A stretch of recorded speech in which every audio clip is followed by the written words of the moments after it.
como siempre, gracias porque siempre estás dispuesto a debatir, a exponer estas ideas, pero vaya palabras que se aventó el expresidente de México. Hola Yoli, buenas tardes y a toda la audiencia de Mega Noticias. Bueno, pues la verdad no tengo muchos comentarios sobre Felipe Calderón. Dos apuntes.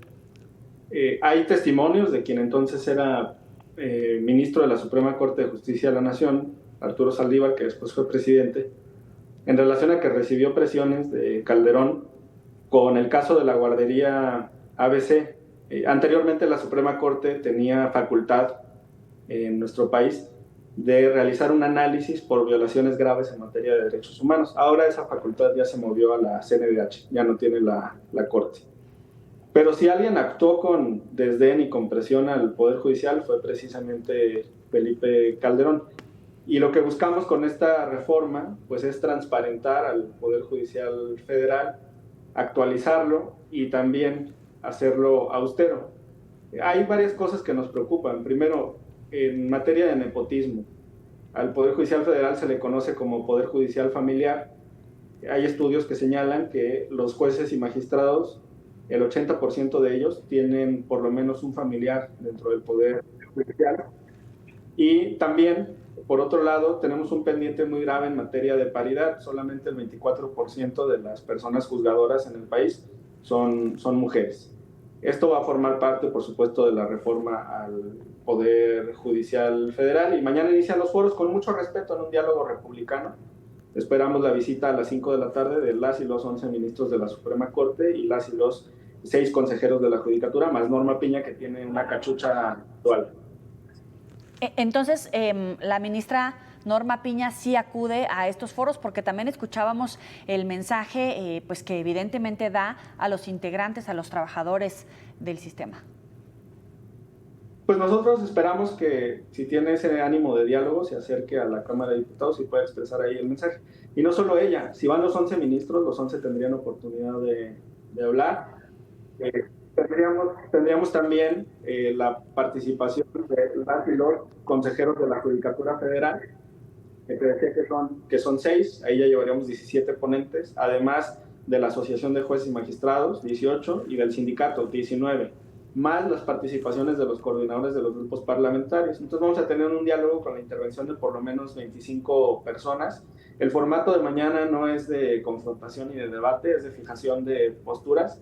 Y cada uno tendría 5 minutos. Con todo y eso estamos programando pues una sesión maratónica de más de 3 horas, Joely. Oye, pero es bien interesante porque uno de los puntos donde se prevé que van a sacar chispas es en el mecanismo de elección de jueces, magistrados, ministros. ¿Hay chance de mover las comas, de mover los puntos, o ese es un punto innegociable para Morena, evidentemente, y los partidos aliados?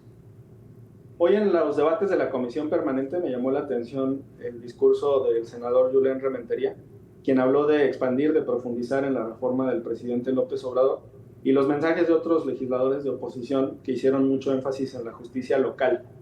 Yo coincido en que ese es un apartado en el que podríamos profundizar. No basta una reforma al Poder Judicial Federal, hay que reformar los poderes judiciales de las entidades federativas. Y sería también muy importante aprovechar la oportunidad para reformar la Procuración de Justicia. De esta manera reformarías Procuración por un lado, impartición por el otro, y los dos niveles, tanto federal como estatal. En cuanto al método de designación de ministros, el método de elección, por supuesto que eso es irreductible. Para nosotros es importante que la ciudadanía vote por ellos en las urnas y que se sometan también a los límites constitucionales de percepciones, Joely. Oye, y por acá, obviamente, pues esto ya desata el debate y es muy interesante lo que le interesa a la gente, más allá, evidentemente, de esta expectativa que se tiene respecto al debate político. ¿Qué pasa con los plazos para resolver los conflictos? Mucha gente se queja de que pueden pasar años en la cárcel o en espera de una sentencia, o tal vez no alcanzar la justicia. Y si hablamos en términos de impunidad, es evidente que se requiere una reforma. ¿Están poniéndole un plazo máximo para resolver los conflictos en esta propuesta, Hamlet? Fíjate que en materia penal ya existen criterios a nivel internacional e incluso en nuestra legislación que hablan de 2 años, por ejemplo, para poder sentenciar a una persona en primera instancia, cuando tenemos casos de personas que llevan 15 o más años en la cárcel de manera preventiva, es decir, sin una sentencia. Y en materia fiscal, que es lo que se agrega a la reforma, lo que se busca es que los expedientes no estén guardados durante mucho tiempo. Hoy vemos que la Suprema Corte, por ejemplo, está analizando créditos fiscales que fueron determinados en 2008, 2011, 2013. Ya tiene más de una década. Y por supuesto que esto genera distorsiones en nuestro sistema de impartición de justicia. Está en debate si se asigna una temporalidad de 6 meses o de un año, sobre todo en la materia fiscal. Y hay otra cuestión que me parece interesante. Fíjate que tenemos al Tribunal Federal de Justicia Administrativa, que digamos es quien resuelve en primera instancia los conflictos sobre estos créditos, te lo determina el SAT, demandas, nulidad y te vas al Tribunal de Justicia Administrativa. Y ahí tienes salas regionales, primera instancia, y luego tienes sala superior, segunda instancia. Y luego contra eso vas al amparo, hablamos de una tercera instancia, y luego contra eso vas a la revisión, cuarta instancia. Y eso es lo que genera que tengamos un sistema en el que los asuntos fiscales pues, tardan una década en resolverse. Es algo que no me parece lógico. Tenemos que acotar también eso, Lili. Y se prevé en el actual proyecto la transformación del Consejo de la Judicatura y 2 nuevos órganos. Sí, en este momento quien preside la Suprema Corte preside el Consejo de la Judicatura, es juez y parte. En teoría el Consejo de la Judicatura debería revisar cómo actúan las y los ministros de la Corte, magistrados y jueces de distrito, y esto pues obviamente implica un conflicto de interés, hay que separarlo. En eso todos los partidos políticos y expertos están de acuerdo.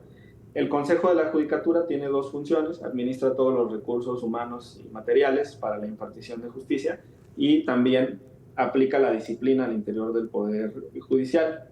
Lo que se busca con esta reforma es tener entonces la Corte por un lado y después el Consejo de la Judicatura, dividirlo en 2. Tener la parte de la administración en un órgano que sería como una oficialía mayor, y por el otro lado tener un tribunal de disciplina judicial que revisaría el actuar de los jueces y magistrados de todo el país. Es especializar las funciones y yo creo que es sano para nuestro país y la impartición de justicia jurídica. Hamlet, no puedo dejar de preguntarte, también hay una gran expectativa por conocer a los integrantes del gabinete de la doctora Claudia Sheinbaum. Ya conocemos 7 de los integrantes, hoy se revela el nombre de Pepe Merino, mañana obviamente viene la presentación de un segundo grupo. Hasta el momento ha tenido una buena aceptación, sin embargo, pues han seguido con esta narrativa de que va a haber continuidad en las apuestas que han funcionado según la evaluación, que recibieron incluso en las urnas, pero también pues que viene una segunda etapa ahora a la cabeza de la doctora Sheinbaum. ¿Cuál es tu expectativa y evidentemente cómo has recibido tú también estos nombramientos? Pues es una continuidad con cambio. Algunos de los designados, nominados para estos cargos ya habían formado parte del gabinete anterior. Juan Ramón de la Fuente era el embajador ante la ONU, el ex canciller Marcelo Ebrard estaba a cargo de esa cartera y ahora va a ser el secretario de Economía. También la titular de la Secretaría la nueva titular de la Secretaría de Medio Ambiente y Recursos Naturales, Alicia Bárcena, viene de fungir como canciller. Pero me parece que es importante que los talentos puedan permanecer, quizá no en la misma posición, sino con una especie de enroques conforme a sus perfiles académicos y trayectoria, y también refrescar el gabinete con nuevos integrantes que tengan credenciales y perfiles adecuados. Yo espero que mañana tengamos también muy buenas noticias y por supuesto que desde la bancada de Morena respaldamos las decisiones de la doctora Sheinbaum en este proceso de transición. Y también han recibido de buena manera las cabezas en diputados y en senadores entrantes. Sí, por supuesto, hay además un trabajo en equipo en este proceso de transición. Con las reformas, por ejemplo, en materia judicial, nosotros llegaremos hasta el último día de agosto y nuestro objetivo es entregar un dictamen aprobado en comisiones a la próxima legislatura para que ellos lo puedan votar en el Pleno de la Cámara de Diputados, en el Senado de la República y en los congresos locales. Y hay un trabajo en conjunto entre los legisladores actuales y los futuros. Hamlet Almaguer, secretario de la Comisión de Justicia de la Cámara de Diputados, como siempre te apreciamos la atención para el auditorio de Mega Noticias. Muy buena noche. Gracias, Jolie. Buenas noches, saludos a Mega Noticias.